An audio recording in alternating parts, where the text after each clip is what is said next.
Mm-hmm.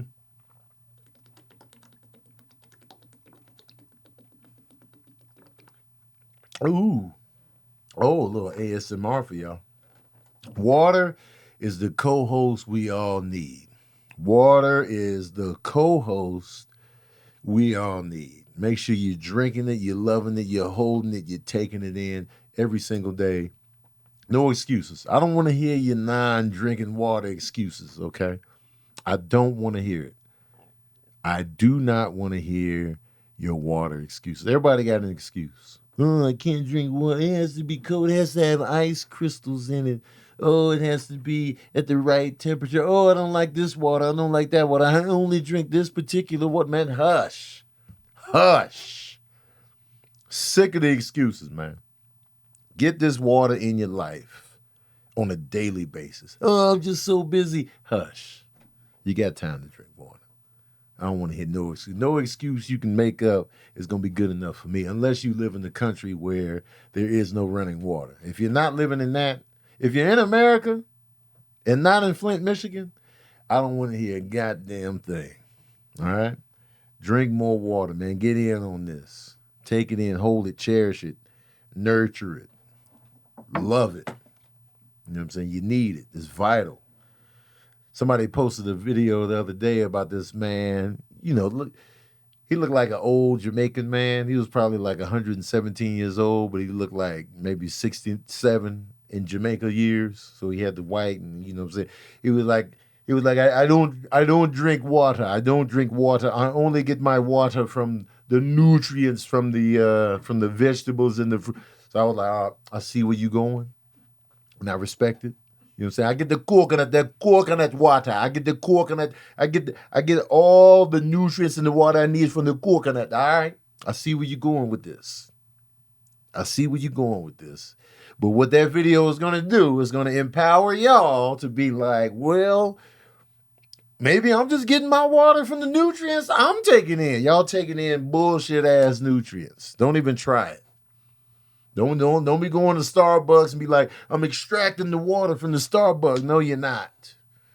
I'm getting the water out of the Cheetos and the fries. No, you're not. I know you're gonna lean on that video. Look, he said we don't even have to drink the water. We can get the water from the nutrients. Nah, man. Don't even try it. Cause he was like, water is just empty. It's just empty. It's just empty. Nah, man. Nope. Don't lean on that. Don't you lean on that video. Now I respect him because he looked amazing at his old age. He's probably on to something. But I know you're not as disciplined as he is with the rest of your diet. So I'm gonna say again, get in on this water, man. Don't be playing out here, man. My producer extraordinaire is she's at the crib. She's down for the count. She's all right. She's getting her voice back together. So she's watching, she's in here, she's in the chats where she's doing all of that remotely. We got Kara in here on the ones and twos. Amir is out for the week. So we in here, man. Verbal Cardio is back with another episode, man. My apologies again, Sabrina, for putting your email on blast. You know what I'm saying? And I'm not feeling y'all for telling that I put the email on blast. Y'all some snitches. Just hush. I don't be telling nothing. You know, if I fumble up, don't be running to her and telling. The hell is this? You know what I'm saying? I thought I could trust y'all. And clearly I can't. Because y'all just running and telling. Soft. I wouldn't tell on y'all. So don't tell on me. You know what I'm saying? I just want to put that out there. You know what I'm saying? You know what I'm talking about? You feel me? Y'all some snitches, man. I know who I can't trust. When it comes down to it, when we commit the crime, I know who I can't do crimes with. And there's a lot of y'all. Whoever ran and told, I can't do no crimes with you, man. No, that's my girl. I ain't trying to hear none of that, man. You know what I'm saying? I ain't trying to hear none of that. Nah, You missed the good, Sarita, because they was in here snitching and telling. Let's get to the topics, man, because, you know, I'll go off on a tangent. We'll be everywhere all at once. The actress Jennifer Grey, you may know her from Ferris Bueller's Day Off, the classic that I've never seen, Dirty Dancing. You seen Dirty Dancing? It's a classic. And you think it's a classic? Yeah. Okay. I've never seen Dirty Dancing because I feel like it just didn't appeal to me. I was like, they're gonna be dancing, they're gonna be, you know what I'm saying? It came out in like 87. I'm 10. I need action. And Dirty Dancing, I was just, man, ain't no action in there. Roadhouse with Patrick Swayze, I'm all in. Roadhouse, Ghost, Next of Kin, yes. But Footloose, Dirty Dancing, no. I never even clocked in. Even though I love Kevin Bacon, love Patrick Swayze, never clocked in. But Dirty Dancing was a huge hit. Classic. Jennifer Grey was set for stardom, man. You know, she makes a stunning debut in the hit movie Ferris Bueller's Day Off as the sister that starts out hating Ferris's guts. Why should he always get this? Why should he always... And ends up bailing his ass out in the final seconds of the fourth quarter. Tremendous. Then she follows that up with Dirty Dancing. So it's like, man, we about to see Jennifer Grey everywhere, man. Cue it up. She disappeared. She was doing small things here and there, but she really disappeared. And I found out why. So she had plastic surgery on her nose. She got her nose done, and she said she wasn't getting booked as much because, you know, she looked completely different now. And to me, when I saw her in Ferris Bueller's Day Off and Dirty Dancing, I've always liked her face. Like, I felt like, you know, her nose stood out, but it complemented her face well. So I was just like, yo, I like her face. It really made her stand out in Hollywood. And that's the thing. Everybody out here getting the surgery so they can look like everyone else. And then you end up just messing up the whole uniqueness that was you. Jennifer Grey's nose could have been, we coming for the nose. I liked her nose. I was just like, yo, her nose is dope. I don't see noses like this in Hollywood. Everybody getting surgeryed out, getting the same nose. And then they end up getting more surgery and they're just tearing the whole face up. Nose up here, eyeball down here, lips on the back of their head. They're just doing everything. But it just goes to show you that you can stay your unique self and pop. And so once I found that out, I was like, damn, man, you know, she really had a dope look to me internally. And I'm in the big nose community. You know what I'm saying? My nose is large. And I love my nose. I call it the beak. Love my nose. Barbra Streisand. You know what I'm saying? It's like Barbra Streisand was like, yo, y'all gonna get this nose and you're gonna like it. You're gonna support what I do. You're gonna feel this music. You're gonna feel these movies I'm in. And people love Babs. She's a legend. Adrian Brody got a beak on him, man. But that's part of it's part of it all. It's just like, I can't imagine Adrian Brody out here with a regular nose now. Like, man, bring the nose back. You know what I'm saying? So that was surprising to me. I was just like, and she did it probably with the mindset of, you know, my nose is going to be a distraction. People won't like me for my nose. I can't speak for her, but I'm assuming that maybe it'll look better on camera if, you know, I come in with a different nose. It's like, oh, man.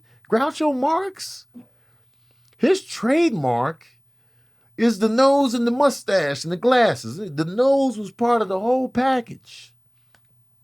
And we got to be, I think we underestimate the power of individuality in terms of visuals.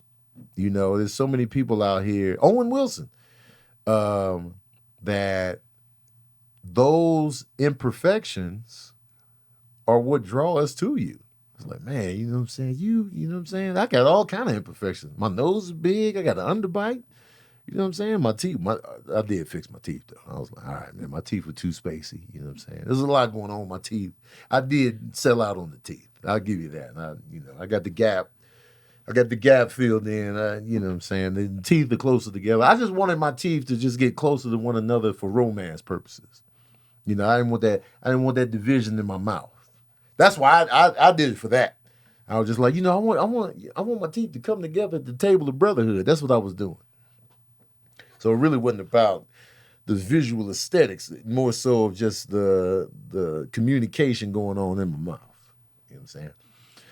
And, you know, the underbite, you know, I got the underbite, I got the nose, this, that, and the third. But there are probably people out there be like, man, Tony's face. Tony got a good face, man. He better not ever change it. Now, what if I'm out here changing my face? Now I look unrecognizable. My skin tone is different.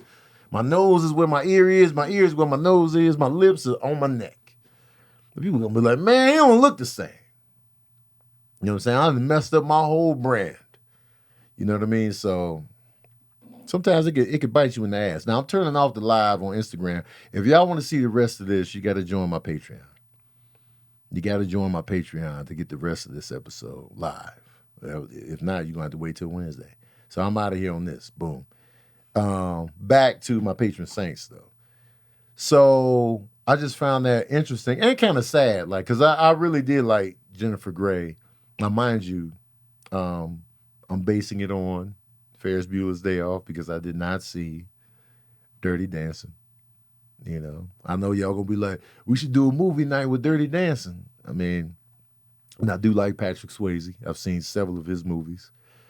But I don't know if Dirty Dancing is for me. You know what I'm saying? I don't know. It's got the soundtrack. I had the time of my life, and I owe it all to you. I mean, you know what I'm saying? I don't know. But shout out to Jennifer Grey, wherever you are. I just want you to know. And I don't even want to say, your nose was perfect the way it is. It's all about how you feel about yourself. So I don't want to disregard the choice that you made or how you view yourself. But just on my opinion, her face was perfect when she was in Ferris Bueller's Day Off. Renee Zellweger, she had a lot of surgery done to her face. And she was adorable. She was already like, you know what I'm saying? She was Jerry Maguire. You had me at hello. She was the mother of that little kid. She didn't have to do a thing to her face. God damn it, man. Leave your faces alone. Bottom line, leave your face alone. Now let your face sit and be seen. Let your face sit and be seen. I know you see it every morning. You be looking at yourself like, I ain't feeling this, that, and the third. But man, hush. Somebody feeling that face. Somebody gonna feel that face. There are days when I look in the mirror and I don't really be feeling my face like that. And there's some days where I'll be like, man, you know what? I'm looking all right out here. I'm looking all right today. You know, it's day in, day out. You're not gonna hit it out the park every single day. You're gonna look at yourself in the mirror and just be like, man, I'm not really feeling the way I'm looking today. But then the next day you might be like, God damn, man, this is what I've been looking like out here, man. Yo, psst, better get in on this. You know what I mean? So, you know, but don't be making the drastic permanent changes. And then when you try to fix the change that you made, then you remixing and restructuring your whole face, and now you just look ridiculous. Now you just out here just looking ridiculous. And you paid for the ridiculous look. That's the cold part. You sat up here and you paid for the ridiculous face you have now. When your face was perfectly fine, the way it was, free of charge. Think about that.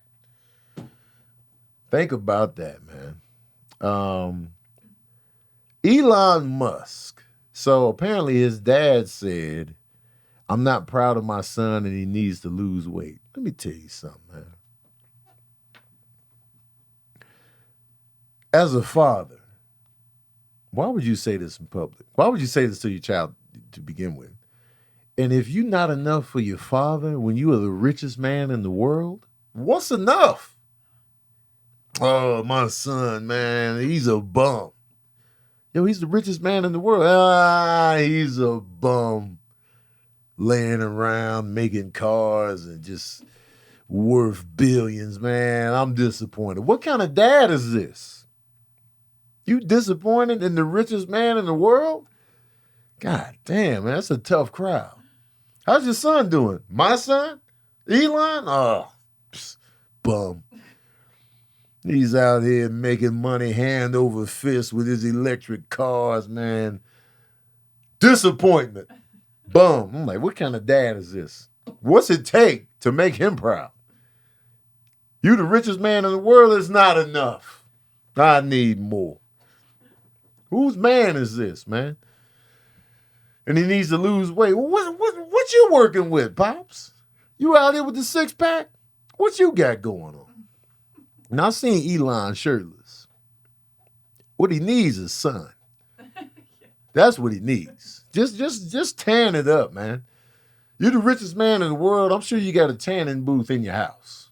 You probably got one. You probably sleep in it. No telling what you got in it. No telling what kind of gadgets are in Elon's house. I'm sure you can cook up some tan. That's it. That's my only aim, man. Food be good. Food be good, but come on, man. Get some sun, man. Put a sun in your... Elon Musk can afford to put the sun in his living room. He'd be like, harnessed the sun, and we brought it down to size, but it's an actual sun. It costs $2 billion to construct. So the actual sun is in my living room. Sit next to that and cook up, honey roast up, man. Honey roast up. Because god damn, man. And then on top of that, his dad got his stepdaughter pregnant. He raised her since she was 4. Who are you to say you are disappointed in anyone? You smashed your stepdaughter, bro. You need to hush. You are the disappointment. Imagine your father looking at you like, wait a minute. Imagine your father coming from the grave and being like, you smashed your stepdaughter? Oh, you disappoint me, son. That's disappointment. Now, if Elon did that, I can see Pops, man, you're embarrassing me, man. You're disappointed. But I'm rich, but you're smashing your stepdaughter. That's disappointment worthy.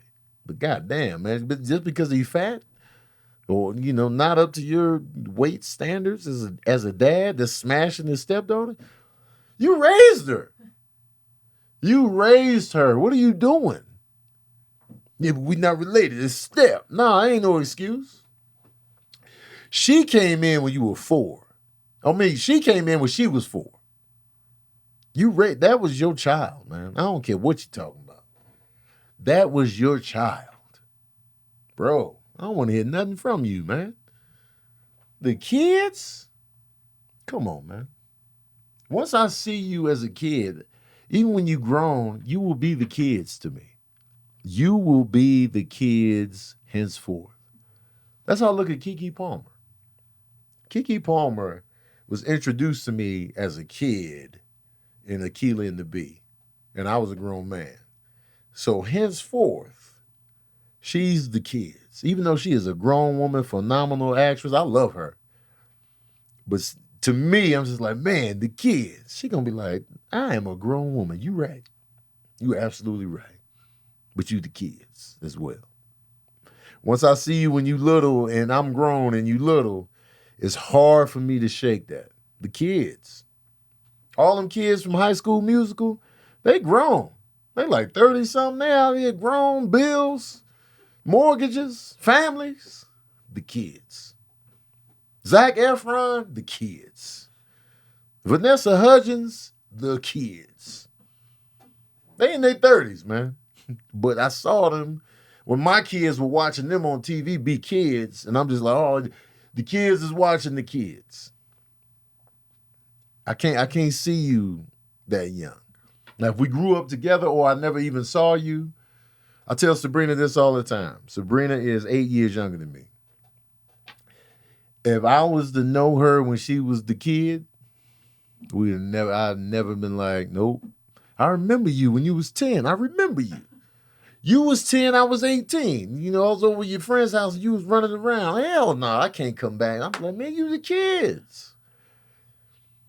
You know what I'm saying? And don't get me wrong, I don't want to sit here on my high horse like I would never date anyone younger than me. My girl's younger than me. The youngest I dated somebody, it was a damn near 14-year age gap. Like, she was 20, I was like 30-something. So I don't want to sit here and like I'm on the high horse. But if I was to see her when she was the kids, it would have never happened. So damn sure, the stepkids, you have no shot. because you the kids. And that's what would have made me a good teacher. I was going to teach middle school, high school. And I've been like, man, the kids, man, you all grown up, man. The kids. Mr. Baker, man, this is my family. Man, you already got a family. You the kids. You the kids with a family, man. Look at you, man. That's just my mindset. I don't know, man. So Elon's dad, you need to do better. We disappointed in you as a whole. Well, you're disappointed in your son that's the richest man in the world. So what, he's eating chips? He's the richest man in the world. You think I'm not eating chips, breads, sauces, pasta? The richest man in the world, I'm going to be eating some stuff. It'd be a waste of money if you're the richest man in the world. You're not really eating. No, I'm just eating trees and figs. What are you spending your money on? Well, not food. I got a sun in my living room. I harnessed it. It's sitting right in the living room. I just want him to get some sun, though. Elon, you pale as hell. God damn, man. Will Smith, he apologized over the weekend. He apologized. He answered some questions from people. He apologized. He gave it to us on camera, live direct. Not live direct, but he was, talking to the people. People in the comment section like, we're over it already. Why are we still talking about this? I don't think that's fair because we haven't heard a lot from Will Smith. And, he's the person that we should be hearing from, him or Chris. They were the two involved. So I definitely understand why he felt the need to address the public. Just because you're tired of hearing it doesn't mean that he hasn't been sitting with this on his soul for 3 months. It's easy for us to be tired of it. Everybody done talked about it to death. But to him, the person who actually did the slapping in front of millions, he had to carry that weight for 3 months. And we don't know what he's going through on his end. Like, that's terrible embarrassment. Or, he could be ashamed of himself. It could trickle down into his relationship with his family, his friends. So that's a lot of baggage to carry. And I think it was necessary for him to come and, answer questions publicly. Like, I have a lot of respect for that. And, with any celebrity, y'all not going to believe the apology. We never believe celebrity apologies. It's like, man, why? Do y'all ever believe the apology? Y'all always be like, oh, they just doing this so they can get their money back, or they just doing this so they won't lose their endorsement, or they just doing this so the movie won't. You never believe anybody's apology when they're famous. Never. Always in the comments say, oh, he just saying that because this. Or when do y'all believe it? Oh, he looked like he meant to because he's an actor. He's a trained actor. So, you don't be fooled by the emotions. It's like they cannot win as celebrities on apologies. It's never enough. Will came in. He sat there, water on the side. He came in, apologized to Chris, apologized to Chris's mom, his family, apologized to Tony Rock in particular. And he said that I probably done irreparable damage to that relationship. He told us that Chris wasn't ready to talk. He apologized to Jada and his family for the heat that he brought down on them. He talked about dealing with trying to not view himself as a piece of shit. What more do you want? What more do you want? You're mad at him for apologizing. Or you don't believe the apology and you just want to hold on. What more can this man do? We all mess up. We all mess up. The beauty of anonymity is when we mess up, it's not in front of millions of people. We done did some whack shit in our lives. We've hurt people. We've done some shit that we're not proud of privately, though. Maybe not even privately. Maybe it was at the Waffle House, at the gas station, or at a party or a get together. Or just, in the bedroom, or just at a family gathering. We've done some things that we're ashamed of. And we've had the benefit of not being in front of millions of people when it happened. So you got to carry that. And we get heartless with celebrities because, they're rich, they're famous. Fuck their feelings. They don't have feelings, they're rich.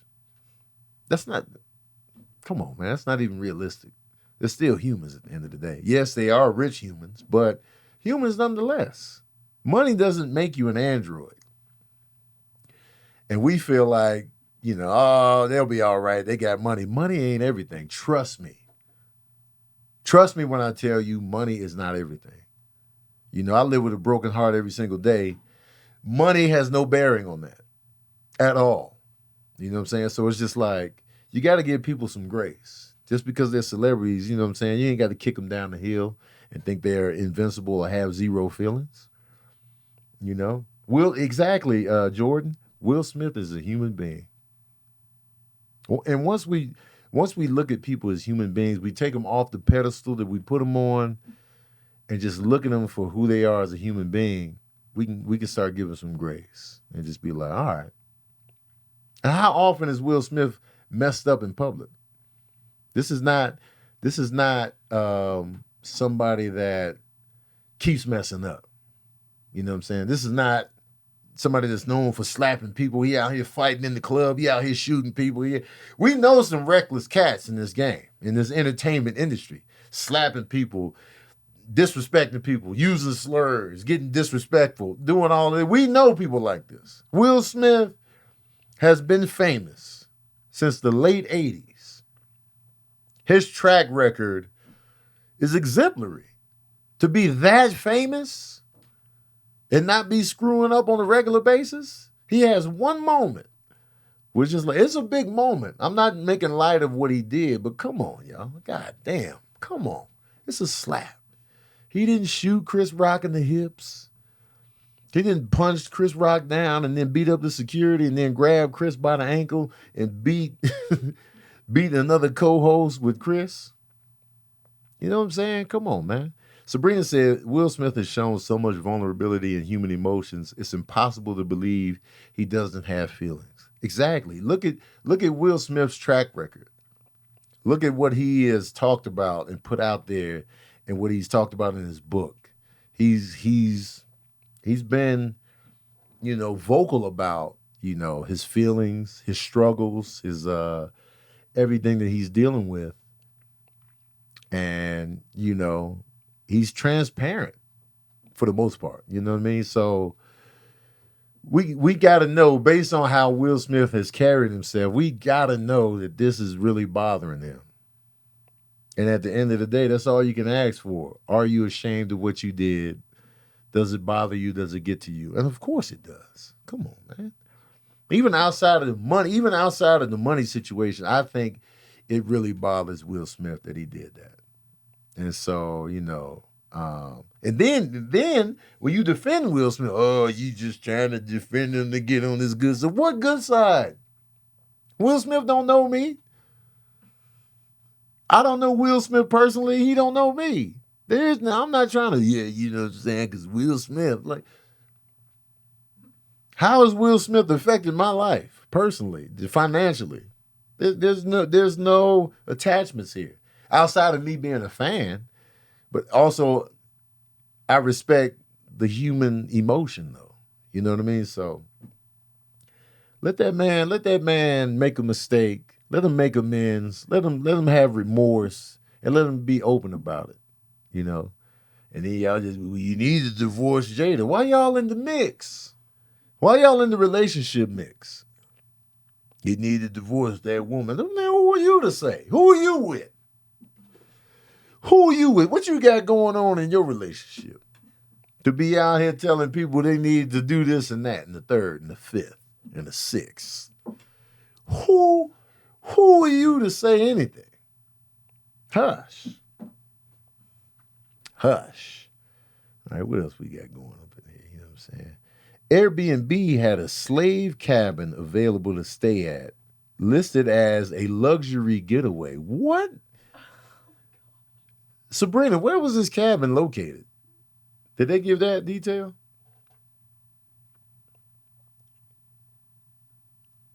Where is this cabin located? A slave cabin available to stay at, listed as a luxury getaway. Hold on, she's gonna send me the video. So I assume when she say slave cabin, these were former slave quarters. Oh, in Mississippi, of course. Good old Mississippi. Y'all gonna have some. So Mississippi, you know it's gonna be some real authentic slave quarters in Mississippi. Probably still sitting there. And you really gonna Airbnb this shit out, man? People would just a luxury getaway. Luxury? Slave quarters and luxury don't even match as a combo. Slave quarters and luxury, just how is that matching?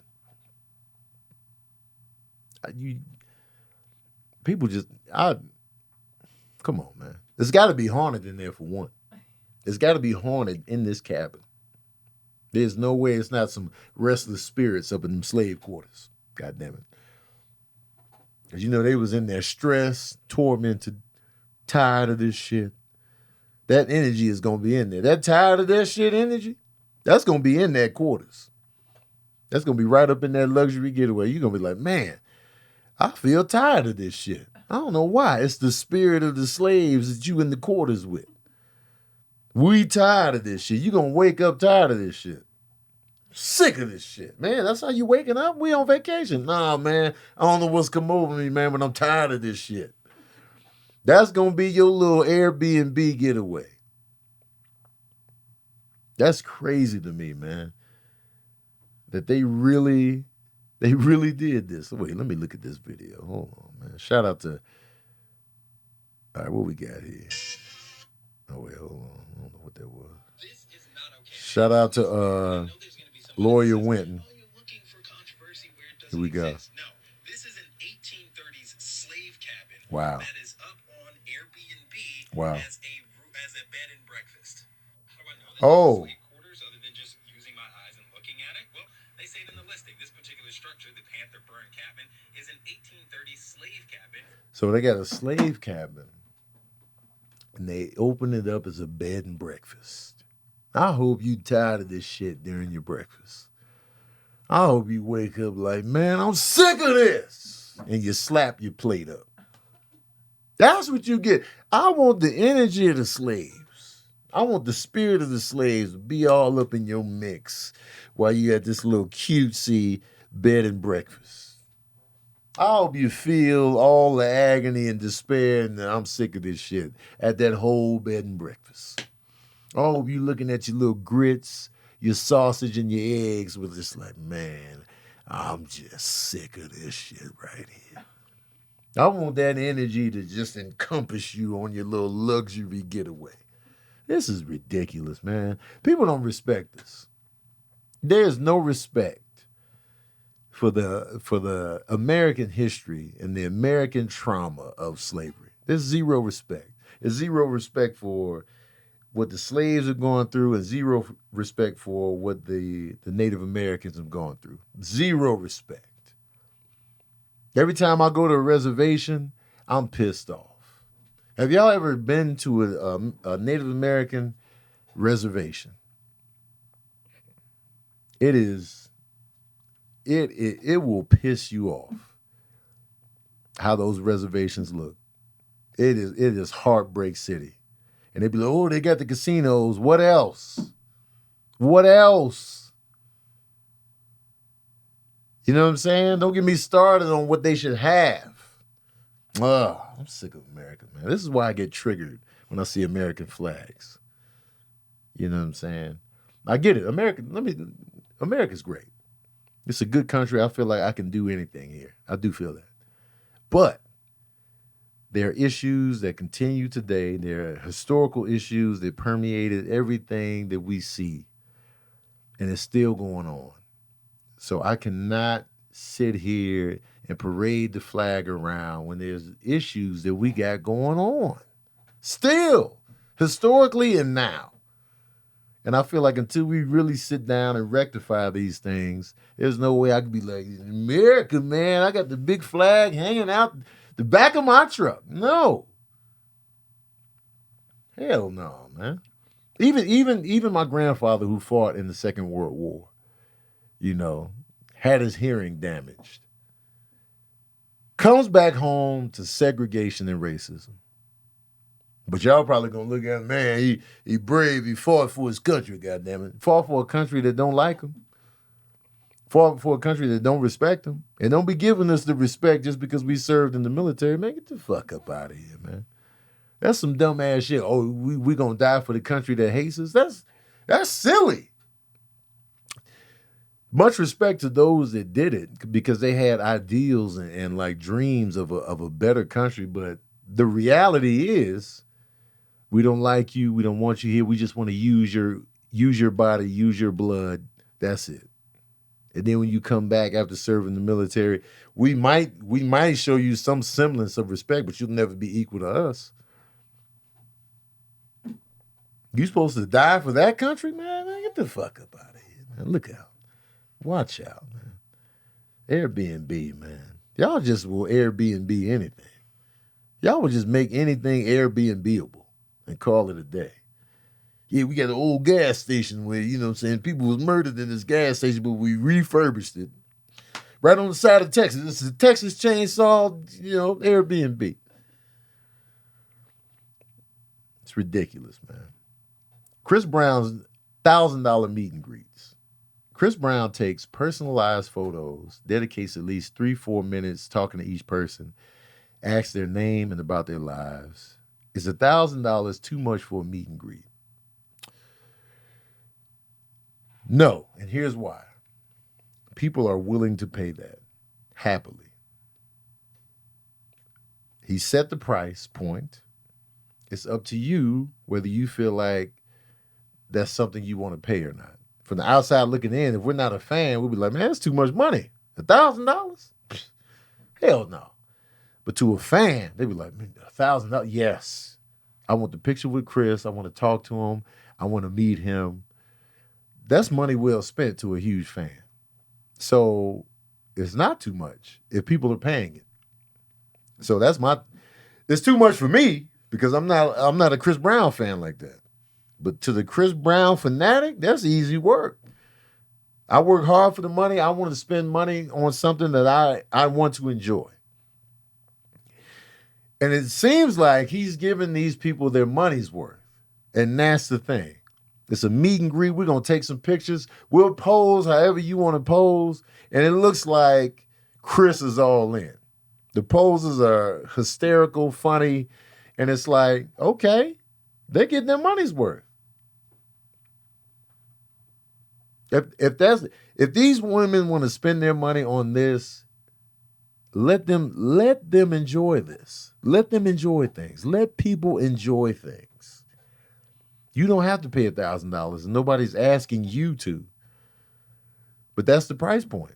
And it looks like people are having a good time. The photos look fantastic. He's all in on the photo, and they're not just regular, like, these are prom poses. I've seen girls bent over in front of him, he behind them, and it's just he holding them up by the cheeks. It's a good ass time being had in these pictures, and that's all you can ask. They gonna take this home. Look at my picture with Chris. They gonna love that shit. They gonna love it. They gonna have it up in their homes. It's gonna be saved in their phones. That's an experience. It's a vibe. I love it. I love the fact that he's doing this, and the fact that he goes all in on his pictures. Most celebrities won't do that. You'll pay for a picture with your favorite celebrity, and they'll give you the half-ass smile. You can tell when somebody ain't into the picture. They be dead behind the eyes, smile is half-cocked. You know what I'm saying? These pictures, they all in. It look like they having the time of their lives in these pictures. So I feel like Chris is doing a damn good job. And the money, man, that's good money for Chris. That's damn good money. You're getting the meet and greet experience of a lifetime. And for you, if you got the money, have at it, man. I'm all in, man. I'm with it. Props. You know what I'm saying? Shoot. Another thing that's in the social media conversation, 5-year-old foreign gets a $5,000 advance from Mace on a multiple album deal. Now, I've been hearing about this $5,000 contract. I didn't know the stipulations in the details of the contract. But, 5-year-old foreign is popping out here. And for Mace to sign up for 5,000, that's it. Now, from what I heard from Mace's side is that he signed that deal so he can turn around and get more money out of whatever deal they were trying to structure. So he said he had him sign for 5,000 so he can go and get like 800,000 or something like that. He let Mace tell it. He set that up so he can get a $750K deal for Fabio. And I'm not sure how true that is, how accurate it is, because I haven't really looked at the details of those deals. But if in fact Mace did do that, trying to rip Fabio off, he got a lot of nerve. He got a lot of nerve giving somebody a shitty deal when he's been going through all of this with Puff Daddy on his own deal. You know, we all know that Mace has been coming at P. Diddy because he feel like, you know, P. Diddy ripped him off in the long run. And that he wanted to be free from his label. And he felt like, you know, let me get some of the publishing. Let me get in on some of this. So when you go through something like that, you would think that you would have an artist's best interest at heart. You would make sure that they're taken care of, that the money is right, because you know what it feels like to be shafted as an artist. So if in fact Mace is shady like that, I don't know if he is or not. I don't know the stipulations of the deal. I don't want to sit here and assume. But if in fact Mace is shading an artist, knowing how it feels to be shaded, you was fully in the shade with P. Diddy. You was shaded up. It was trees. It was a tarp over the trees. There was a little awning that went over the trees and the tarp. Clouds came in. It was just shade on shade on shade. And then there was a volcano. The sun went behind the volcano, so you get the shade from the volcano, the clouds, the tarp, the awning. And then a huge spacecraft comes in, blocks out the sun too. So everything, you Shady McGee, Shady Pines, Slim Shady. You gonna be shady as well, knowing what it feels like to be shafted, to be bent over, have your pants pulled down. You know what I'm saying? Somebody getting the money pumps out of you, but not reciprocating the cash flow. If in fact that is what Mace is doing, that's trash, man. But I'm not sure though. You know what I'm saying? I don't know the stipulations and the details. But according to the Shade Room's post, documents confirm Fabio Foreign got a $5,000 advance from Mace in 2018. Mace previously admitted he gave Fabio $5K, but later negotiated a $750,000 deal. So if Mace is correct, then okay. You know, Fabio came away with a much better deal. But because he said what Fabio said was misleading. So I don't know. I don't know the stipulations. But I just hope going forward, and hopefully through this, that Mace knows better than to shortchange an artist, especially being an artist that has been shortchanged by someone else. So, you know. And we was rooting for Mace. We wanted Mace to get his money from P. Diddy. Anytime the artists were going at P. Diddy, I was like, man, get your money. When the Locks was going at it with P. Dad, man, I was like, yo, man, get y'all money, man. Get the Locks out of there, man. I was all in on the Locks. I was like, man, free them boys. Get them out of there, man. They didn't need to be on them sugary ass beats, no way, man. Get them over there to the Rough Riders, man. The Locks are the streets, man. No more shiny suits and buttery champagne, man. I don't know what buttery champagne is, but it felt right in the moment. But yeah, you know what I'm saying? Mace, don't be ripping people off, man. Come on, man. We got questions. We'll go to questions. Question from Kiyomi. Shout out to Kiyomi, man. Love Kiyomi. Kiyomi, I'm working on my 30 before 30 list. What's something everyone should experience? And what's something that's on your bucket list that you haven't done? 30 before 30. I think everybody should experience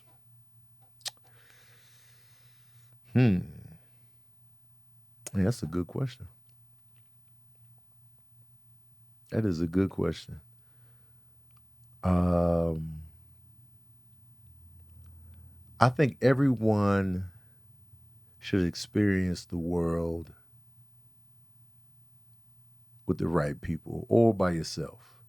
I feel like everyone should take a solo trip, meaning a trip that's not contingent on uh, someone else, or making sure somebody else is good or making sure the energy's right.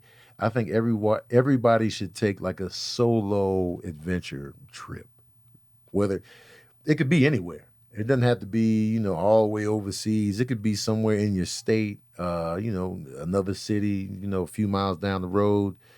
But I feel like everybody should experience a solo, letting your hair down, really digging deep, seeing something new, just for yourself. I feel like we should all have those moments of just really kind of like a spiritual getaway, which is you and whatever you believe in, whether it be God, whether it be a higher power, whether it just be the spirit itself.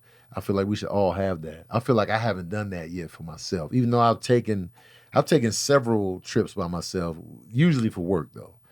I haven't taken just a trip by myself for just a trip's sake. I've never done that.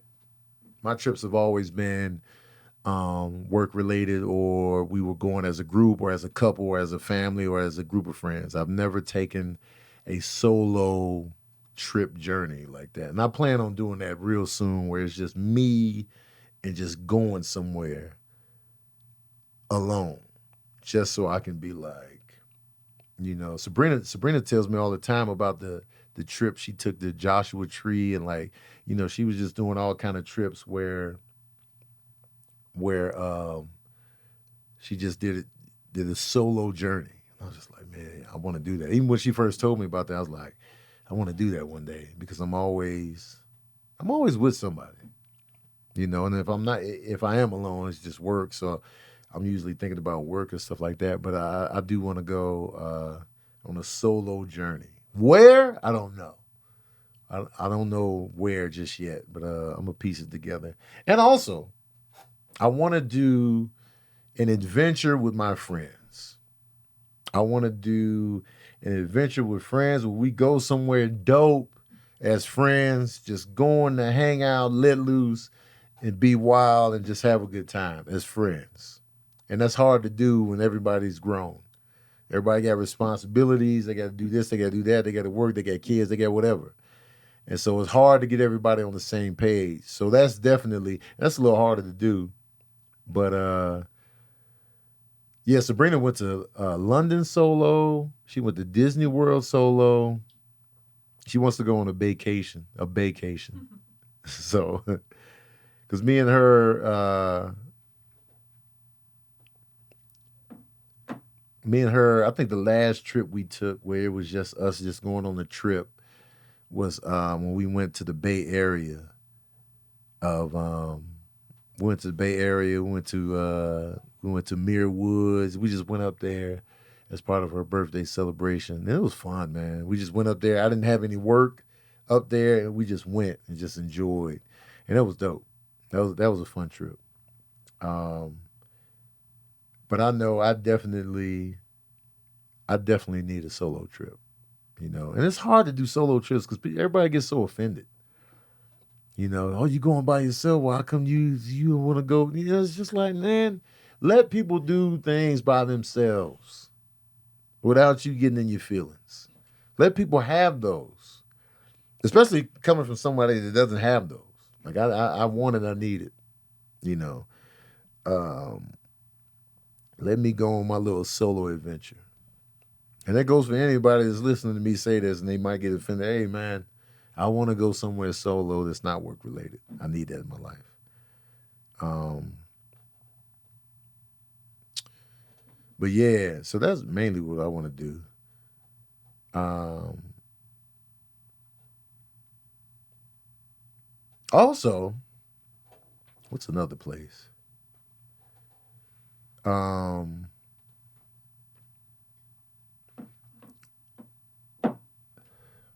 never been to the Grand Canyon. I've never been to the Grand Canyon. Sabrina said, I'm all for you going somewhere solo. I stay rolling solo somewhere, so she gets it. She's like, wait, who else would be offended? I don't know. Whoever. Whoever would find themselves offended by me wanting to go solo. Because if I do go somewhere solo, people outside of Sabrina will be offended. Oh, you didn't bring Sabrina? Why not? So it's like, you know what I'm saying? So it's always going to be somebody offended or somebody asking questions, or they just going to be all up in the mix. It's like, you know, if I go anywhere, where's Sabrina at? You didn't bring her in, and there's trouble in paradise. It's like, come on, man. Just people can't exist as individuals. I just need y'all to realize that. I've never been to the Grand Canyon. I want to see the Eiffel Tower. I want to see the Leaning Tower of Pisa. I want to go to Africa. I want to go to Brazil. I want to go to Rio de Janeiro. I want to go to Australia. I want to go to New Zealand. I want to go to the Netherlands. I want to go to Switzerland. I want to go to South Africa. I want to go to Ghana. I want to go to. I definitely want to go to. Goddamn, Nigeria now, especially knowing that. You know, I'm part Nigerian, 30%. Definitely want to go there now. There's so many places I want to go to. It's on my bucket list. I got a big bucket list. I also want to go skydiving. I want to hang glide. I want to go skydiving solo. Now, I know some people are gonna get offended when I say solo. They're gonna be like, "Well, you gotta go with the trainer on your back. You gotta do it." But I also want to go solo. I want to skydive with nobody else attached. I want to feel like I'm doing it. I want to pull the cord myself. I get it. You know what I'm saying? You got to go with I know the first time I do it, I'm going to have to go with somebody on my back. I want to go solo eventually. There's so many things, man. So many things. Oh, Greece would be phenomenal. You know what I mean? Rome, Greece. And I'm gonna start taking trips. You know, I'm gonna start, taking trips and stuff like that there. But yeah, Kiyomi, I don't know if this answered your question on what you should do before it's all said and done, but this question is from Shannon. If you had to fight John Wick, would you rather be the first, middle, or last guy? If I had to fight John Wick,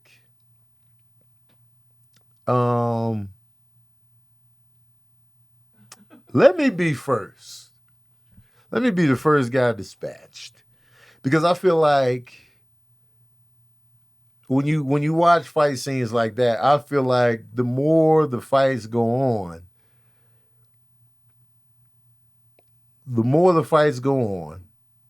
the worse these guys get beat up.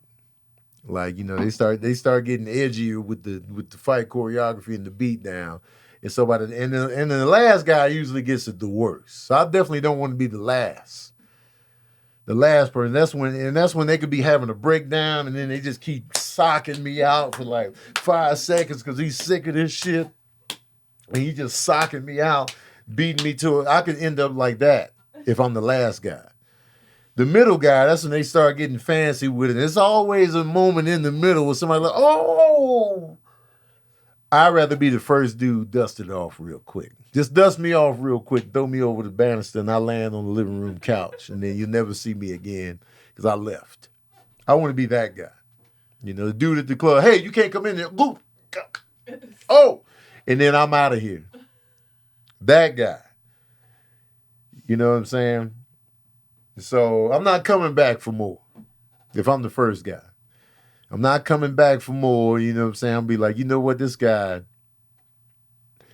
it's serious business with this guy. I'm not even gonna you know what I'm saying? I'm just Godspeed, John Wick. I'm not doing this. I'm not doing this. So, yeah, let me be the first guy. Great question. Great question. Uh, Geraldine Thompson. Oh, Townsend, my bad. Geraldine Thompson. Hey, it's Geraldine. If you can go back in time and know what you know now, what point would you go back and what would you change? I would go back to college. I would change my major to theater. I would focus on theater. I would still go to New Mexico State, be a theater major. I would start stand up earlier. I would make better grades. I would not take out as many student loans.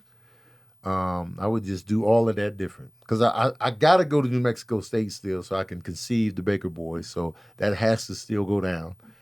But I'm just changing the major and getting better grades, taking out less school loans. That's exactly what I'm doing. I know exactly what I'm doing different. That. I'm doing more theater. I'm starting stand up earlier.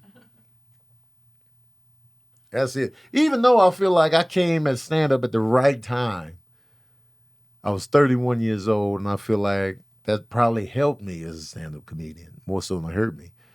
So I might not want to change with the stand up timetable. I might not want to mess that up.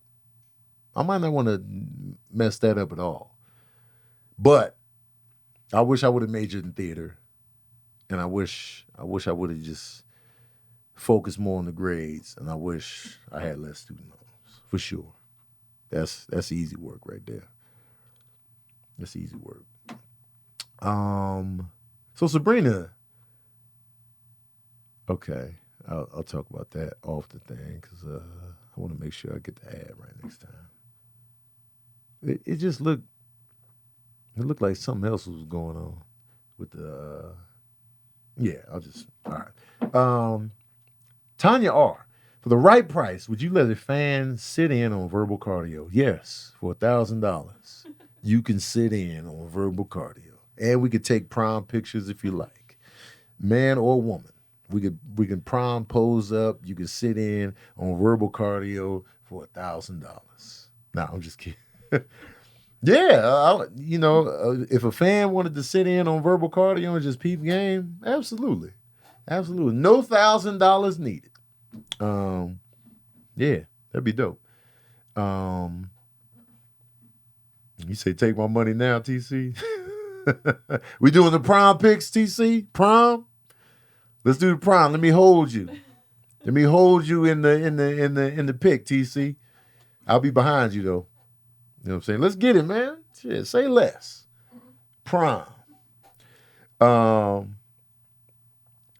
Crizzy for life. What is the next Marvel film or series you are most looking forward to, and which character are you geeked out about or in anticipation of?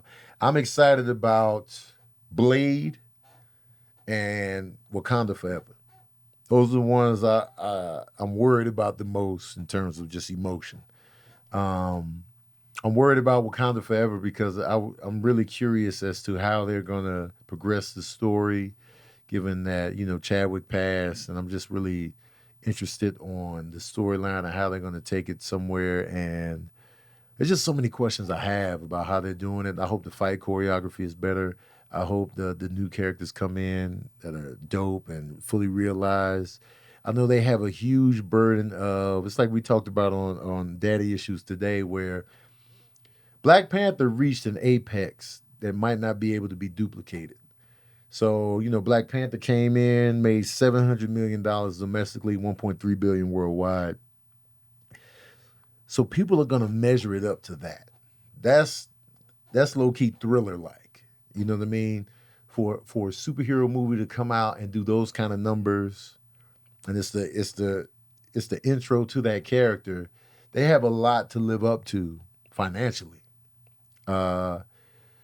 So I worry about the film, and I love the ensemble cast. Black Panther meant a lot to me as a movie and as a visual and as a character. So it's just like there's so many emotions involved. So Wakanda Forever is for sure always in my thoughts on how it's going to be. Is it going to measure up? Is it going to be done right? Is it going to be dope on its own? So many questions. And Blade is Blade is what kicked it off for Marvel in the movie theater, whether they want to own that or not. Blade came out in 1998, made $70 million. And this is before Spider-Man. This is before, and this is after Batman fizzled. After Batman and Robin shit the bed, they were probably like, you know what? Comic book movies ain't gonna work no more. Batman and Robin shit and pissed the bed.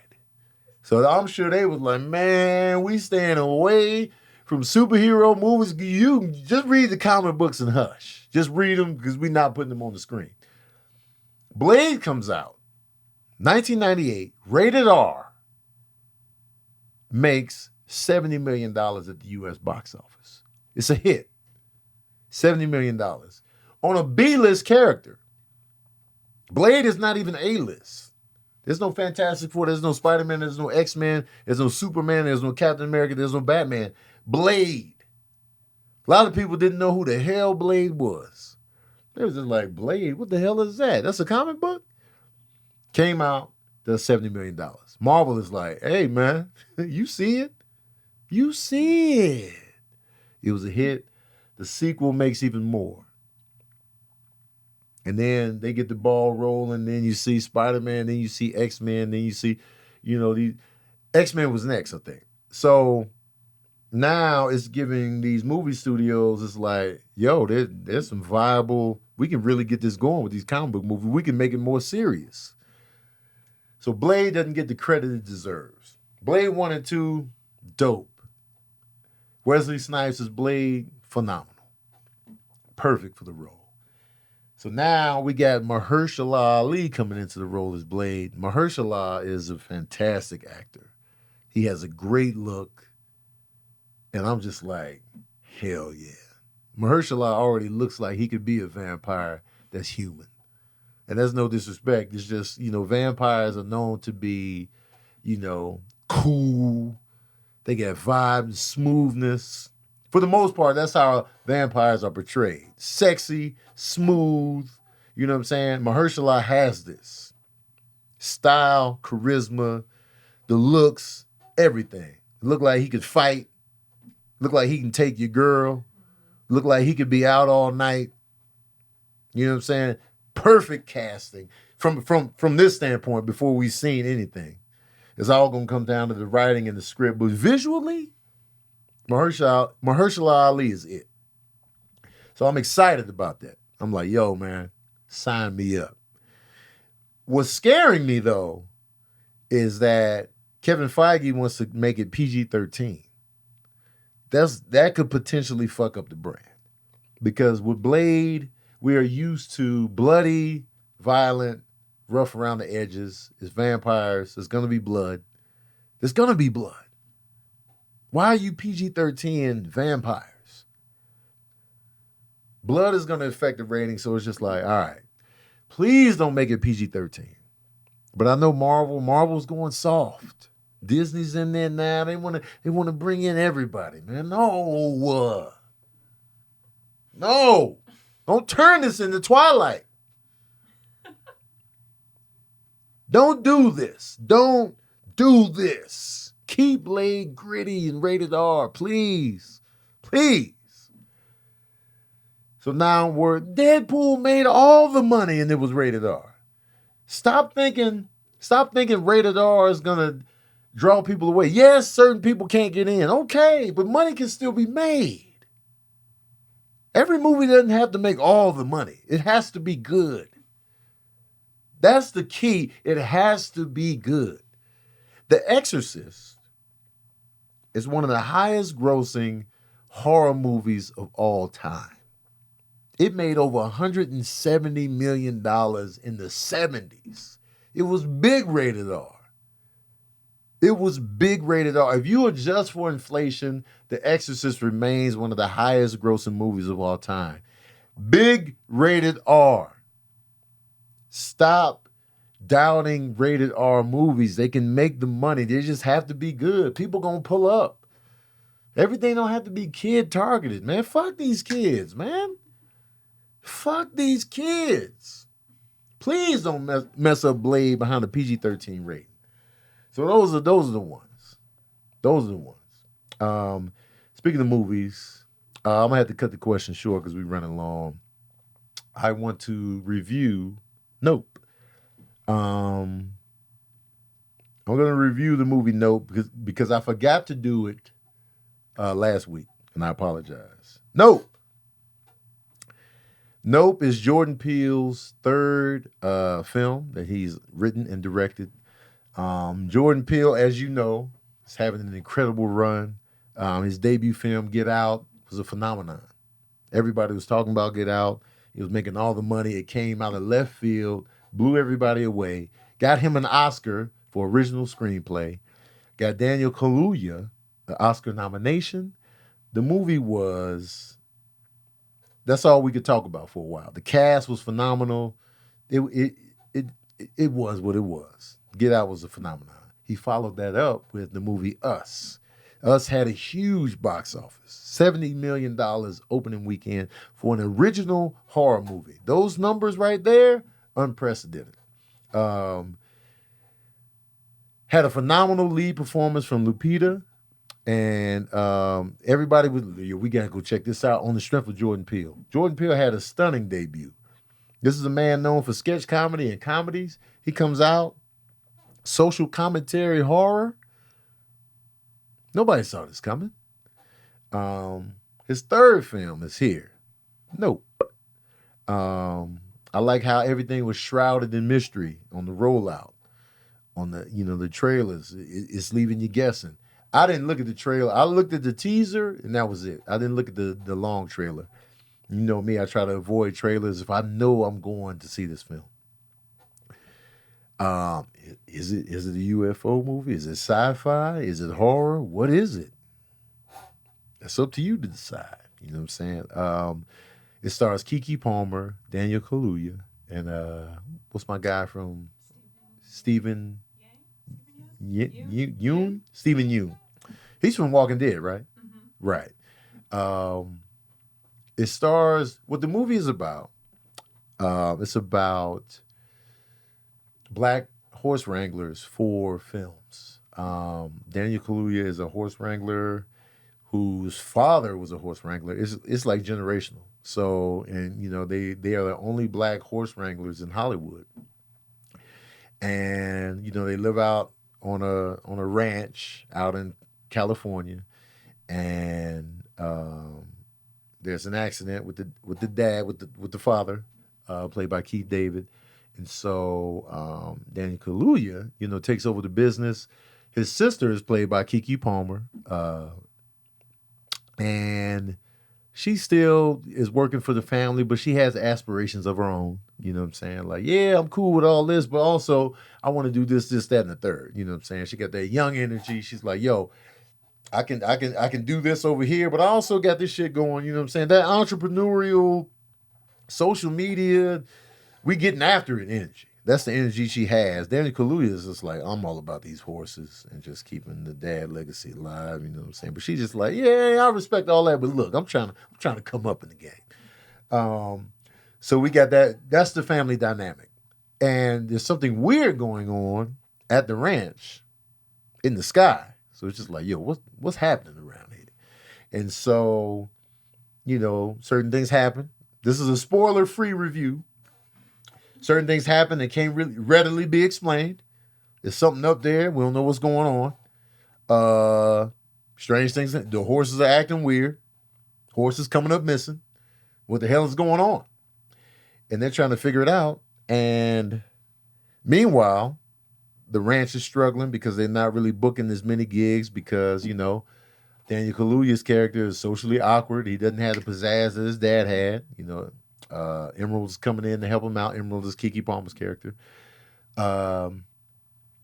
Walking Dead guy, he owns a ranch nearby, and it's like a UFO themed ranch, and he's interested in buying the horses off of Daniel Kaluuya's character, and so Daniel Kaluuya's like, just to make ends meet, I'll sell him a couple horses, and then I'll buy him back later on. All the while, strange things are going on. They see the strange things as a brother and sister. They're like, yo, we got to figure this out. What the hell is going on? So they end up working together, even though they have kind of an awkward relationship, but at the same time loving. They have to work together to piece together what's going on this ranch and around it and above it. So they're like, yo, what the hell is happening? They start working together and crazy things ensue. They see some strange shit and they're trying to make sense of it, trying to survive it. They're trying to figure out what the hell's going on. That's essentially what the movie's about. There's some underlying themes underneath. And there's also a theme of spectacle. That's what the movie's about. Spectacle, whether it be UFOs, something to see, you gotta see this, and Walking Dead, his character comes from a TV show that had a spectacle happen on the set of the show that wasn't a part of the show, but it was a spectacle nonetheless. It was a tragic moment that was just like, oh shit. So he's also milking that spectacle to benefit him later on down the line. With Jordan Peele, you know there's going to be some underlying themes. There's going to be some underhanded things. It might take a couple watches to really piece together everything and see the little nuances and beats that you might have missed. There are moments in the movie where I'm just like, yo, man, I'm on edge right now. I'm nervous. I'm like, oh, shit, what's about to happen? I marveled at the spectacle myself. I enjoyed it. Somebody said, bring back spoiler reviews. I will. I enjoyed the performances. I enjoyed the lead characters. I enjoyed Keke Palmer. The guy that plays Angel was really dope. It was a good time. I was fully invested. I was nervous. I wasn't sure how things were going to play out. I didn't leave the theater absolutely confused. I had a good time. It was a good ride. It reminded me of Jaws a little bit. It reminded me of just seeing movies back in the 80s, late 70s, early 80s with just like, hey, all right, we got something going on. We got to figure it out. We got to work together. You know, it was a nice summer movie. I think people going into it were overthinking it and overhyping it and like, you know what I'm saying? We comparing it to this rather than taking it on its own accord. I enjoyed it. I was marveling at the thing in the sky. I was just like, yo, what is it? What's going on? Like, I was excited. I liked having that feeling in the theater, the mystery, the excitement, the visuals, the way Jordan Peele directed it was interesting. He separated everything into chapters, which I found interesting. It's always good to see black leads in this type of genre, which is something we don't always see. So it's always refreshing to see that, and I love that Jordan Peele does that. How many times did I jump? Somebody asks. I think I jumped internally once. You know what I mean? But I had a good time, and I want to see it again so I can piece together certain things that I may have missed, and I might give a full spoiler review after I watch it a second time. But forget all that, man. Y'all want to know the smooth jazz review of Nope? Well, here it is. Oh yeah, I'm giving Nope 3.5 saxophones out of 5. Man, that's a good time, man. I enjoyed Nope. I want to see it again. Yeah. I enjoyed that thing. Jordan Peele is undefeated for me. I might give it a flaccid 4. Definitely a strong 3.5, flaccid 4. I definitely feel like some people are too hard on the film. But overall, people like the film. I did a poll on it. 75% of the people say they liked it. 25% said nope. But 75% is good. So there it is. Go check it out. Go support it. Go put that money in the tank. Support Jordan Peele's projects. This will be his 3rd consecutive film that'll gross over $100 million domestically. So that's a great track record. It's definitely artistic for sure. Thanks for tuning in to another episode of Verbal Cardio. I want to ask you this on the way out, and I want to talk about this on the next episode. Ladies, have you ever been or have you ever put your own career or whatever you had going on the back burner for love? Have you ever put your work, your career, or your aspirations on the back burner for love? I would like to know, because I want to talk about that. And I want to talk about it further on the next episode of Verbal Cardio. And I see a lot of yeses in here. I see more yeses than nopes. And I want to talk to y'all about that, because I see it. Mishi's like, hell no. I feel you. You never been in love? Crystal. It don't even have to be real love. Just have you ever put it all on the back burner for a relationship? When you was younger, yes. All right, we'll talk further on the next episode. Anyway, thanks for pulling up, and thank you for tuning in to another session of that Verbal Cardio.